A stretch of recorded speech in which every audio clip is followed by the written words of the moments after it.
वो कौन है जो सदियों से इस पृथ्वी पर भटक रहा है? क्यों वो अचानक से लोगों को दिखता है और अचानक से गायब हो जाता है? आखिर इतने सालों से वो किसकी तलाश कर रहा है? क्यों उसके शरीर पर घाव हैं? क्यों उसके माथे से खून बहता है? वो सामान्य व्यक्ति की तरह क्यों नहीं है? जी हाँ, हम बात कर रहे हैं अश्वत्थामा की। आखिर ये सत्य है तो इसे पूर्ण सत्य क्यों नहीं माना जाता? और अगर ये मिथ्य है तो लोगों ने उसे देखने का दावा क्यों किया है?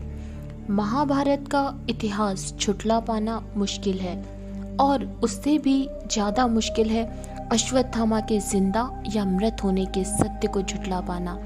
अगर अश्वत्थामा हैं तो वे सबके सामने क्यों नहीं आते? वे किसी किसी को ही क्यों दिखाई देते हैं?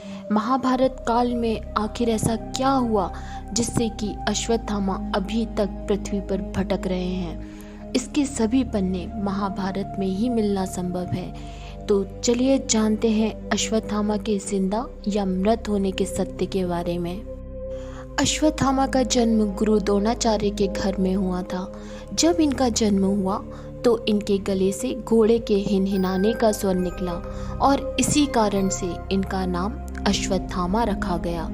इसके साथ ही इनके माथे पर अमूल्य मणि विद्यमान थी जिसे इनकी शक्ति कहा जाता था।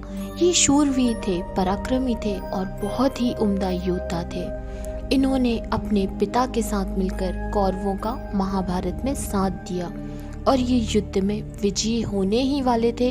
तभी भगवान कृष्ण ने कूटनीति अपनाई और पूरे युद्ध क्षेत्र में यह अफवाह फैला दी गई कि अश्वत्थामा मारा गया।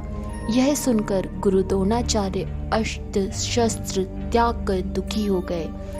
जब इस बात की पुष्टि की गई तब पता चला कि अश्वत्थामा हाथी मारा गया। इस दौरान भगवान श्री कृष्ण ने शंखनाद कर दिया जिसमें हाथी शब्द को गुरु द्रोणाचार्य सुन नहीं पाए और इसका फायदा उठाते हुए गुरु द्रोणाचार्य का वध कर दिया गया। जब अश्वत्थामा को इस बात का पता चला तो उन्होंने भी कूटनीति अपनाने का सोच लिया और द्रौपदी के 5 पुत्रों को सोते हुए मार दिया, उनका वध कर दिया। जब अर्जुन ने अश्वत्थामा का पीछा किया तो अश्वत्थामा ने अर्जुन पर ब्रह्मास्त्र छोड़ दिया।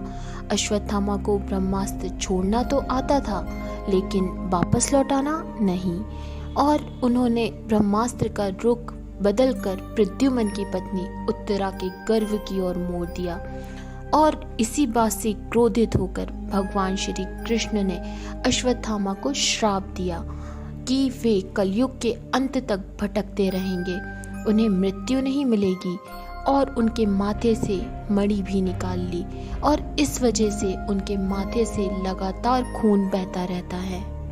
माना जाता है कि तब से लेकर आज तक अश्वत्थामा भटक रहे हैं और उनके जख्म महाभारत काल के हैं जो अब तक भरे नहीं हैं। इतना ही नहीं, बुरहानपुर जिले में 20 किलोमीटर दूर असीरगढ़ का किला है जिसमें भगवान शंकर का गुप्तेश्वर मंदिर है। लोगों का कहना है कि अश्वत्थामा यहाँ आते हैं और मंदिर खुलने से पहले वे शंकर भगवान की पूजा करते हैं और चले जाते हैं। इस किले में सूर्यास्त के बाद किसी को जाने की अनुमति नहीं है। इस मंदिर को और किले को सूर्यास्त के समय, सूर्यास्त के बाद बंद कर दिया जाता है। यहाँ ताले लगा दिए जाते हैं। अगर यहाँ ताले लगा दिए जाते हैं तो कोई यहाँ कैसे आ सकता है? इसका मतलब कि कोई दिव्य शक्ति ही यहाँ प्रवेश कर सकती है। यह सत्य एक किस्से की तरह है जिसको मानकर भी ना मानने का मन करता है और ना मानकर भी मानने का मन करता है। तो आप क्या सोचते हैं इस बारे में?